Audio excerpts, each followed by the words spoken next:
നേന്ത്രപ്പഴം വെച്ച് ചെയ്യാൻ പറ്റുന്ന നല്ല ഡിഫറെൻ്റ് ആയിട്ടുള്ള ഒരു പായസത്തിൻ്റെ റെസിപ്പി ആയിട്ടാണ് ഞാൻ വന്നിട്ടുള്ളത്. വളരെ ഈസിയാണ് നമുക്കിത് ചെയ്തെടുക്കാനായിട്ട്.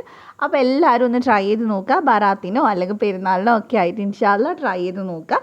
പിന്നെ നിങ്ങൾ ഈ ചാനൽ ആദ്യമായിട്ട് കാണുന്നവരാണെങ്കിൽ ഒന്ന് സബ്സ്ക്രൈബ് ചെയ്ത് സപ്പോർട്ട് ചെയ്തേക്കണം. അപ്പോൾ നമുക്ക് വീഡിയോയിലോട്ട് പോവാം.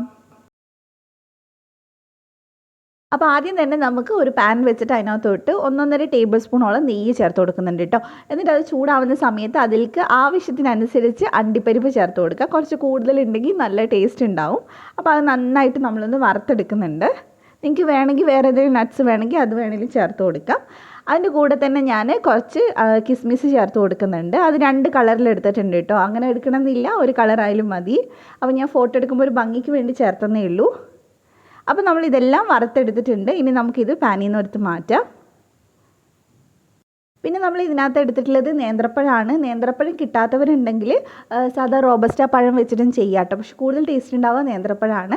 അപ്പോൾ അതെല്ലാം എടുത്ത് മാറ്റിയതിന് ശേഷം നമ്മൾ ഇതിനകത്തോട്ട് അത്യാവശ്യം വലുപ്പമുള്ള 1.5 നേന്ത്രപ്പഴമാണ് എടുത്തിട്ടുള്ളത്. 2 മുഴുവനും എടുത്തിട്ടില്ല.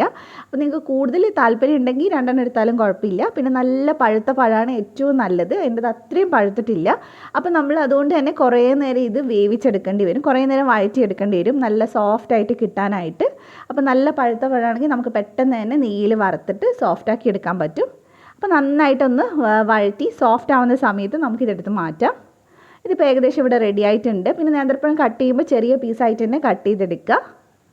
ഇനി നമ്മൾ ഇതേ പാനിൽ തന്നെ പാൽ ഒഴിച്ചു കൊടുക്കുകയാണ്. പാൽ ഞാൻ 3 കപ്പ് ഒഴിച്ചു കൊടുക്കുന്നുണ്ട്. ഏകദേശം 3/4 ലിറ്റർ വരും.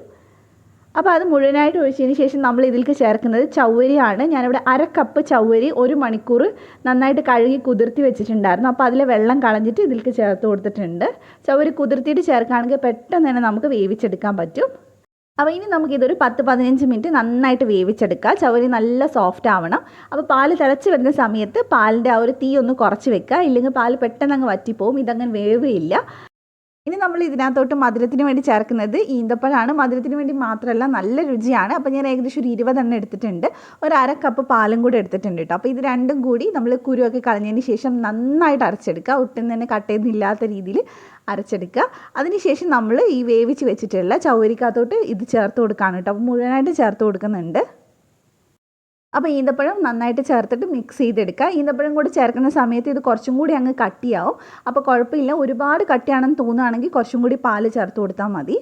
അപ്പോൾ നല്ല പോലെ നമുക്കൊന്ന് മിക്സ് ചെയ്തെടുക്കാം. ഒരു സ്പെഷ്യൽ ടേസ്റ്റാണ് നമ്മൾ ഈന്തപ്പഴം വെച്ച് ചെയ്യുന്ന സമയത്ത്. അപ്പോൾ ഇത് കുറച്ച് കട്ട് ചെയ്തുകൊണ്ട് ഞാൻ 1 കപ്പ് പാലും കൂടെ ചേർത്ത് കൊടുക്കുന്നുണ്ട്. എന്നിട്ട് നന്നായിട്ട് മിക്സ് ചെയ്തെടുക്കുക. അത് നിങ്ങൾ ചേർത്ത് നോക്കിയിട്ട് പോരാന്ന് തോന്നുകയാണെങ്കിൽ പാലോ വെള്ളമോ എന്തെങ്കിലും എക്സ്ട്രാ ചേർത്ത് കൊടുത്താൽ മതി. കാരണം ഇത് കുറച്ച് കഴിയുമ്പോൾ ചൂടാറുന്ന സമയത്ത് കുറച്ചും കൂടെ ഒന്ന് തിക്കായിട്ട് വരും. ഇനി നമുക്ക് ഇതിനകത്തോട്ട് ചേർത്ത് കൊടുക്കേണ്ടത് നമ്മൾ നേരത്തെ വഴറ്റി വെച്ചിട്ടുള്ള ഒരു നേന്ത്രപ്പഴമാണ്. അപ്പോൾ അത് നമുക്ക് മുഴുവനായിട്ട് ഇതിലേക്ക് ചേർത്ത് കൊടുക്കാം. അപ്പോൾ അത് ഫുള്ളായിട്ട് നമ്മളിത് ചേർത്ത് കൊടുത്തിട്ടുണ്ട്. പിന്നെ ഇതിലേക്ക് ചേർത്ത് കൊടുക്കുന്ന ഒരു നുള്ളു ഉപ്പാണ്. അതിൻ്റെ കൂടെ തന്നെ 1/2 ടീസ്പൂൺ ഏലക്കപ്പൊടിയും കൂടെ ചേർത്തിട്ടുണ്ട്. എന്നിട്ട് നന്നായിട്ട് മിക്സ് ചെയ്തെടുക്കുക. ഇനി നമ്മളിതെല്ലാം കൂടി ഒരു 3-4 മിനിറ്റും കൂടെ ഒന്ന് ചൂടാക്കി എടുത്താൽ മതി. ഒരുപാട് ഇനി തിളപ്പിച്ചെടുക്കേണ്ട ആവശ്യമില്ല. ഇതിൻ്റെ കൂടെ നമ്മൾ ഈ പഞ്ചസാര കുറച്ച് ചേർക്കുന്നുണ്ട്. ഏകദേശം ഒരു 1/4 കപ്പ് അത്രേ ചേർത്തിട്ടുള്ളൂ. അപ്പോൾ മധുരം നോക്കിയിട്ട് ചേർത്ത് കൊടുക്കുക. നമ്മൾ ഈന്തപ്പഴം ഓൾറെഡി ചേർത്തതാണ്. അപ്പോൾ നിങ്ങൾക്ക് മുഴുവനായിട്ട് ഈന്തപ്പഴം മതിയെങ്കിൽ ഒരു 25-26 ഈന്തപ്പഴമൊക്കെ ഏകദേശം കറക്റ്റ് ആയിരിക്കും. അപ്പോൾ നമ്മുടെ പായസം ഇവിടെ ഏകദേശം റെഡി ആയിട്ടുണ്ട്.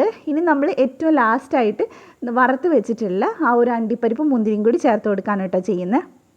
അപ്പോൾ ഇനി നമുക്കിത് നന്നായിട്ട് മിക്സ് ചെയ്തതിന് ശേഷം ചൂടോടെ സെർവ് ചെയ്യാം. ഇനി ഇത് തണുപ്പിച്ച് കുടിക്കാനും നല്ല ടേസ്റ്റ് തന്നെയാണ്. അപ്പോൾ എന്തായാലും ട്രൈ ചെയ്ത് നോക്കുക. പെട്ടെന്ന് തന്നെ ട്രൈ ചെയ്തിട്ട് ഫീഡ്ബാക്ക് പറയുക. അപ്പോൾ നിങ്ങൾക്ക് റെസിപ്പി ഇഷ്ടമായിട്ടുണ്ടെങ്കിൽ ധ്യാൻസ് കണ്ണൂർ കിച്ചൺ ഒന്ന് സബ്സ്ക്രൈബ് ചെയ്യുക. തൊട്ടടുത്തുള്ള ബെല്ല് ക്ലിക്ക് ചെയ്തിട്ട് ഓളോടെ ക്ലിക്ക് ചെയ്യുക. എന്നാലേ ഞാൻ വീഡിയോസ് ഇടുമ്പോൾ നോട്ടിഫിക്കേഷൻ വരുള്ളൂ. അപ്പോൾ നമുക്ക് മറ്റൊരു നല്ല വീഡിയോ ആയിട്ട് വീണ്ടും കാണാം ഇൻഷാ അല്ലാഹ്. Thank you for watching.